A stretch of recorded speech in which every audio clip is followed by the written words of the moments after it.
Man is a rope stretched between the animal and Superman, a rope over an abyss. Friedrich Nietzsche, eternal return is not just a philosophical idea. It is the essence of human existence. Each of you listeners are trapped in this endless cycle, fearing the depths of your own being. Nietzsche glimpsed a universal truth when he conceived of eternal return. He was not merely theorizing, but revealing the fundamental structure of reality. Buddha, centuries earlier, spoke about the wheel of samsara, the endless cycle of birth, death, and rebirth. And what are these concepts if not reflections of the same primordial truth? The fear of eternal infinity is what keeps humanity trapped in this cycle. You fear looking within and discovering the vastness of your own being. Why? Because recognizing the infinite within oneself means accepting total responsibility for one's own existence. Think, how many times have you found yourself repeating the same patterns, making the same mistakes, reliving the same emotions? This is no coincidence. It's the eternal return in action in your personal life. But let's deepen our understanding of Nietzsche's eternal recurrence and how it relates to the fear of the infinite within. Nietzsche presented this idea in The Gay Science, where he proposes a thought experiment. What if a demon came along and told you that you would have to live your life exactly as it is, over and over again, for all eternity? Every joy, every pain, every thought and sigh, all coming back in the same sequence. How would you react? For many, this thought is terrifying. Why? Because it confronts us with the totality of our choices, our mistakes, our imperfections. It is an implacable mirror of our existence, and this is where we find the connection with the fear of the infinite within. The inner infinity is not just a poetic metaphor. It is a psychological and spiritual reality. When we look inside, what do we find? An endless vastness of thoughts, emotions, memories, unfulfilled potentials. It's like looking into an abyss. And as Nietzsche warns us, when you look long into an abyss, the abyss also looks into you. This mutual gaze between the being and the abyss is what generates fear. It is the fear of losing oneself, of being consumed by the vastness of one's own being. It is the fear of discovering that we are not who we thought we were, that our identities are fragile constructions. But why do we have this fear?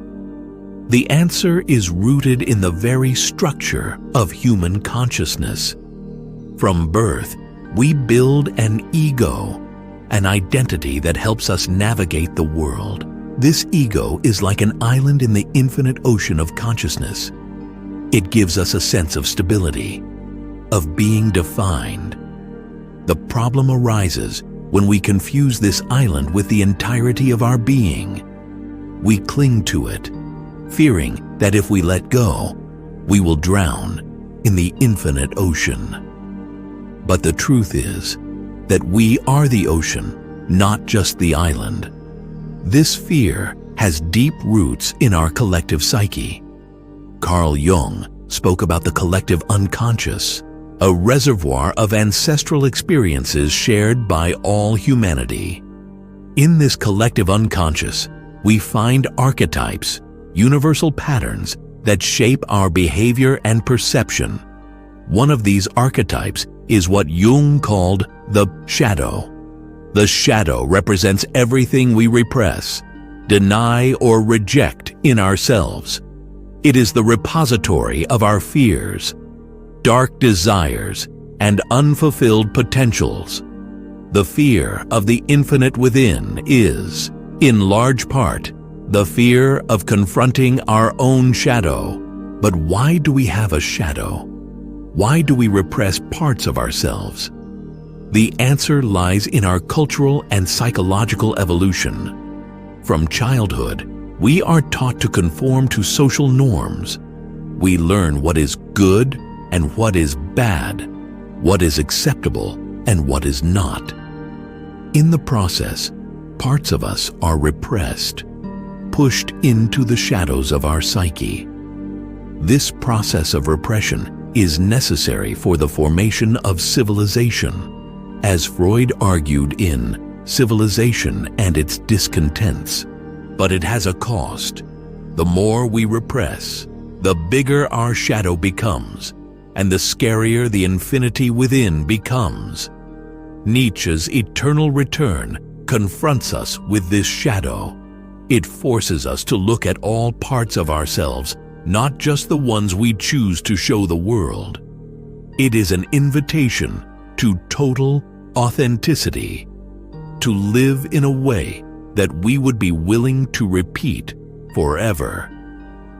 But how does this manifest in our daily lives? Let's explore some concrete examples. Imagine a person who always dreamed of being an artist, but chose a safe career out of fear of failure. Every time she sees a work of art, she feels a pang of regret. This repentance is the eternal return to action. It is the call of the infinite within, reminding her of unfulfilled potential. Or think of someone stuck in an unsatisfying relationship, repeating the same patterns of behavior day after day, year after year. They fear change. They fear the unknown. This fear of the unknown is the fear of the infinite within. It's easier to stay in the familiar, even if it's painful, than to plunge into the abyss of uncertainty. Another example is the person who lives a life of conformity, always doing what others expect, never expressing their true nature. They feel a constant emptiness, a feeling that something is missing. This emptiness is the call of the infinite within, the silent voice of your true self asking to be heard. These patterns repeat themselves on a global scale. Entire societies can become trapped in cycles of self-destructive behavior, repeating the same mistakes generation after generation. Wars, prejudices, environmental destruction, all of these can be seen as collective manifestations of the fear of the infinite within, the refusal to confront our collective shadows. But not all is lost.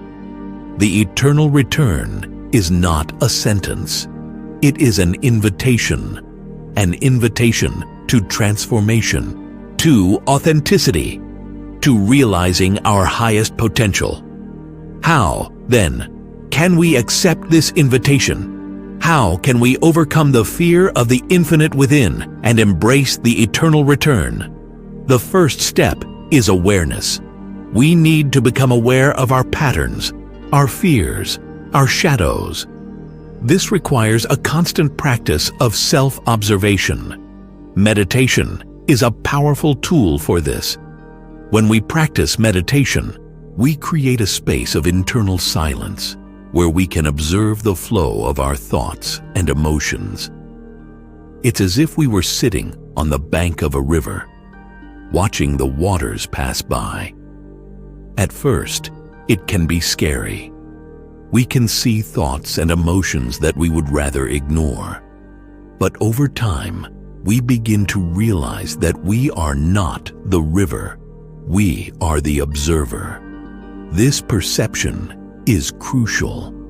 It allows us to create a distance between our consciousness and the contents of our mind.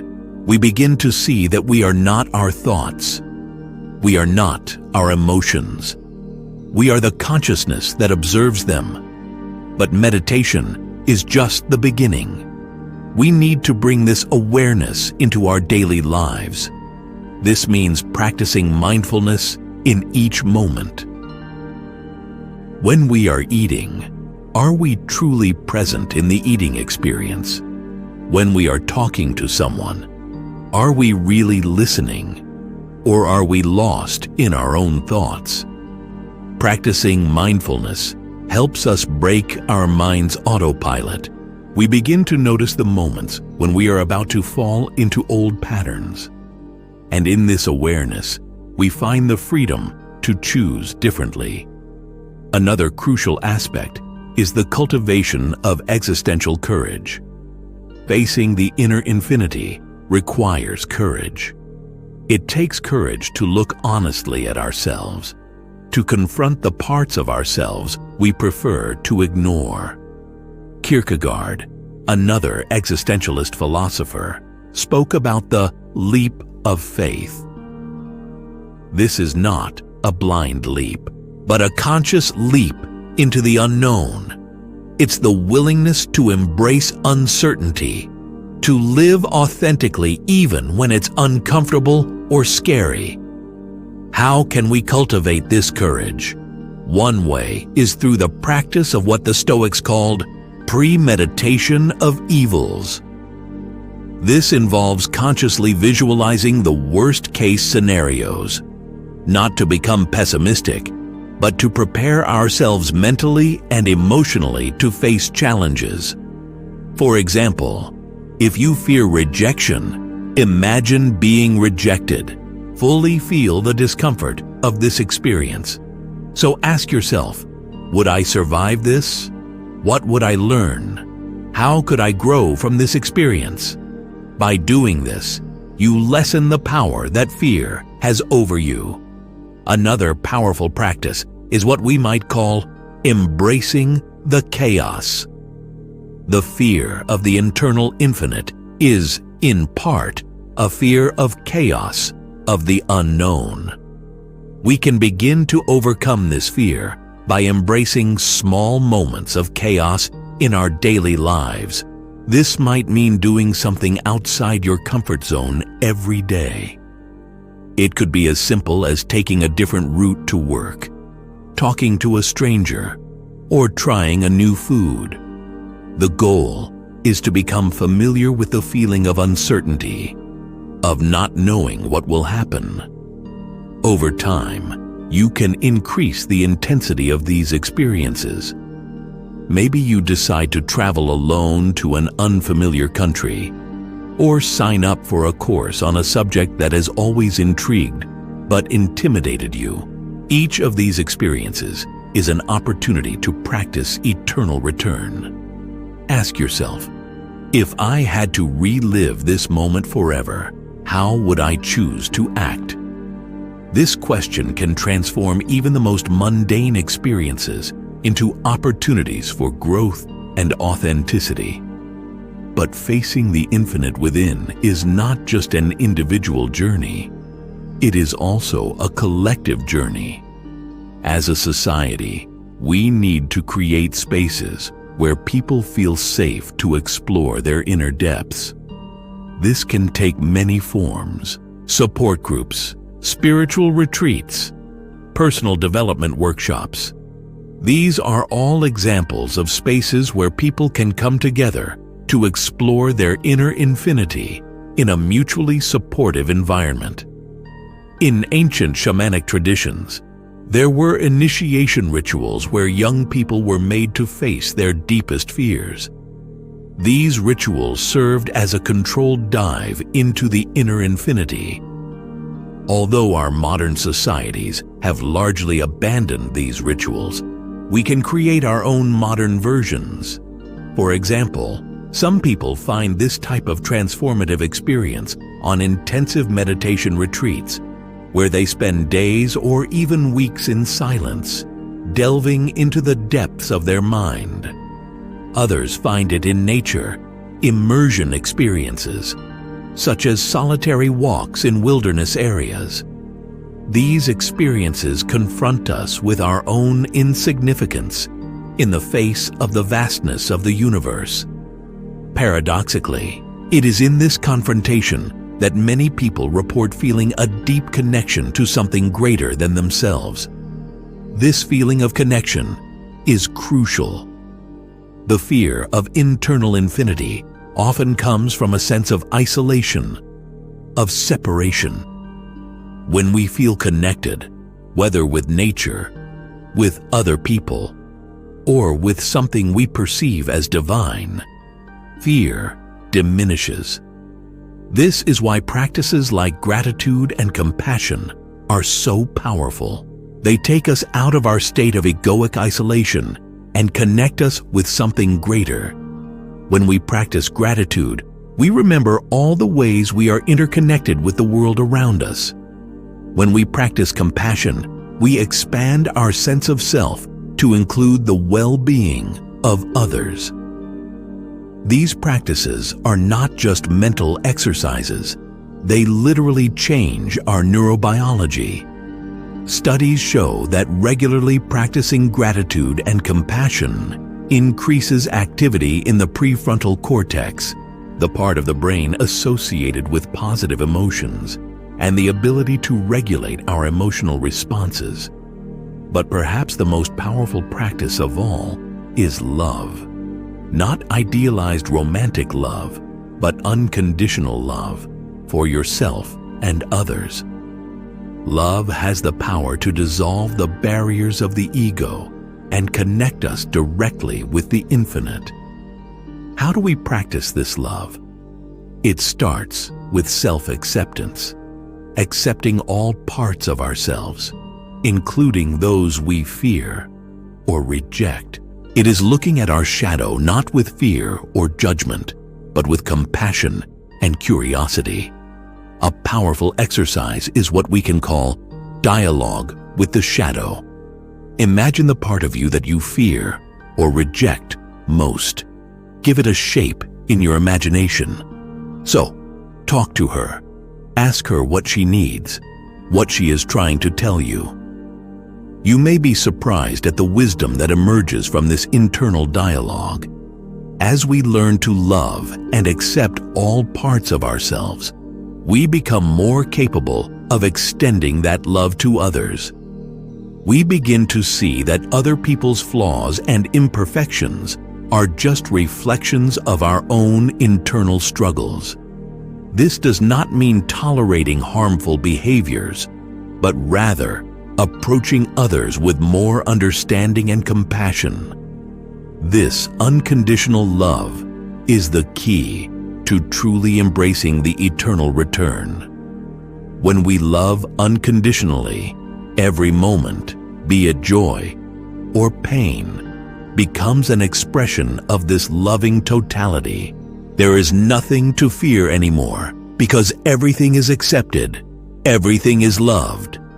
But it's important to remember that this is a journey, not a destination.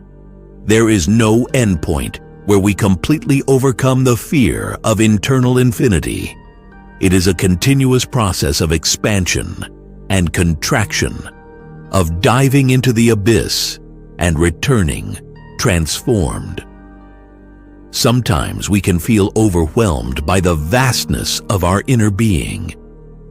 In these moments, it's important to remember that we don't need to face everything at once. We can take small steps, exploring one aspect at a time.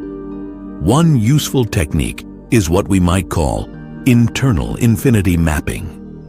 Imagine your inner being as a vast unexplored territory. Each day, you can explore a small part of this territory. Maybe today, you explore your fears. Tomorrow, your desires. The day after, tomorrow, your limiting beliefs. As you map this internal territory, you begin to see patterns emerging. You begin to understand the connections between different aspects of your being. And with that understanding comes a sense of empowerment. You are no longer at the mercy of unknown internal forces. You become the conscious explorer of your own being. This process of exploration and mapping is, in itself, a way of practicing eternal return. Each time you revisit a part of yourself, you have the opportunity to see it with new eyes, to respond to it in a new way. It's like the famous river of Heraclitus. He said, "No one can enter the same river twice." The river is always changing, and so are we. Each time we delve into our inner infinity, both we and infinity are transformed by the encounter. This continual transformation is the essence of what Nietzsche called becoming who you are. It's not about reaching a fixed end state, but about being in a continuous process of self-discovery and self-creation. But how does this translate into practical life? How can we live the eternal return and embrace our inner infinity amidst the demands and challenges of everyday life? A practical example is the practice of the eternal present moment. Choose a time in your day. It could be when you're eating breakfast, walking to work, or getting ready for bed. In that moment, stop and ask yourself, what if I had to live this moment forever? How would I choose to experience it?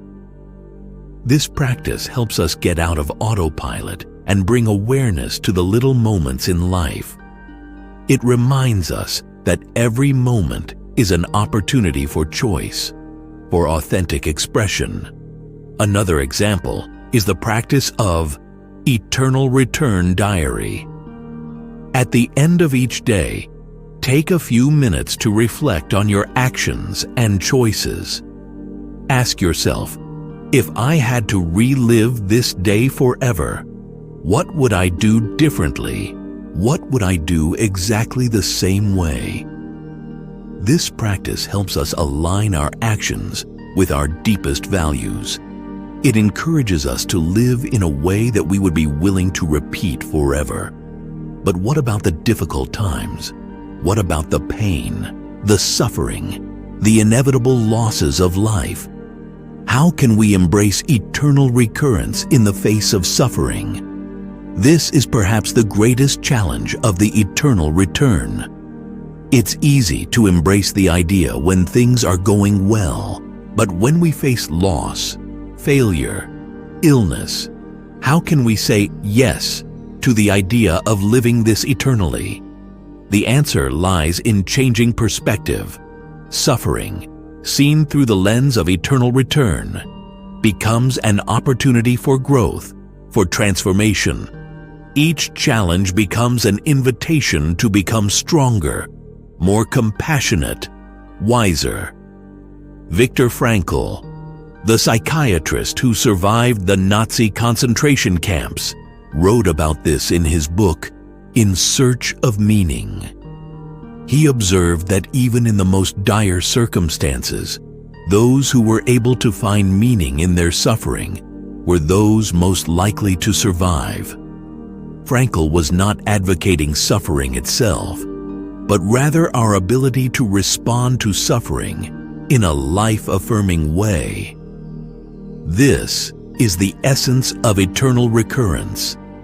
It's not about wishing bad things would happen again, but about living in a way that we can look back without regret, knowing that we extracted the most growth and meaning from each experience. A powerful practice for working with suffering is what we might call emotional alchemy. Just as ancient alchemists attempted to transform base metals into gold, we can learn to transform our difficult emotions into wisdom and compassion. For example, when we feel angry, we may ask ourselves, what is this anger trying to teach me? What part of me is crying out for attention? Anger often arises when our boundaries have been violated or our needs have not been met. By investigating anger with curiosity, we can learn more about our needs and values. Likewise, when we feel fear, we can ask ourselves, what is this fear trying to protect? What part of me feels vulnerable? Fear, seen this way, becomes a guide to the parts of us that need healing and care. This practice of emotional alchemy allows us to embrace all of our experiences, even the painful ones, as part of our growth and evolution. It allows us to say yes to eternal return, not because we wish to suffer eternally, but because we trust our ability to extract meaning and growth from each experience. But the eternal return is not just about our individual journey. It has profound implications for how we live together as a society. Imagine a society where each person lived as if their actions would be repeated forever. How would this change our interactions? How would this affect our collective decisions? We would likely see a greater emphasis on sustainability and caring for the environment. After all, if we had to live forever with the consequences of our actions, we would be much more careful about how we treat our planet. We would also see a greater emphasis on justice and equality. If every action was repeated forever, how could we justify exploitation or discrimination? The eternal return invites us to think in long-term terms, to consider the consequences of our actions, not only for ourselves, but for all beings. He challenges us to create a world we would be willing to inhabit forever. This does not mean that we would achieve a perfect utopia. Conflict and challenge will always be part of the human experience, but the eternal return invites us to approach these conflicts in a more conscious and compassionate way. For example, instead of seeing our political opponents as enemies to be defeated, we could see them as co-creators of our shared reality. How could we dialogue in a way that we would be willing to repeat forever? The eternal return also has profound implications for how we approach education. Instead of focusing only on acquiring knowledge and skills, we could emphasize the development of wisdom and character. Imagine an education that taught children not just to memorize facts, but to explore their inner infinity. An education that would help them discover their unique gifts and express them in a way that contributes to the greater good. This view of education is not new. Socrates, more than 2,000 years ago, already spoke about the importance of self-knowledge. His famous saying, "Know thyself," could be seen as an invitation to explore the infinite within. But how can we bring this vision to reality? How can we create a society that honors the infinite within each individual? An important step is creating sacred spaces in our communities. Spaces where people can come together to explore their inner depths, to share their discoveries, to support each other on their journey of self-discovery. These spaces could take many forms. They could be community centers dedicated to personal and spiritual growth. It could be philosophical discussion groups in local cafes. They could be art festivals that celebrate authentic expression. The important thing is that these spaces are accessible to everyone, not just a privileged elite. The right to explore the infinite within should be seen as a fundamental human right.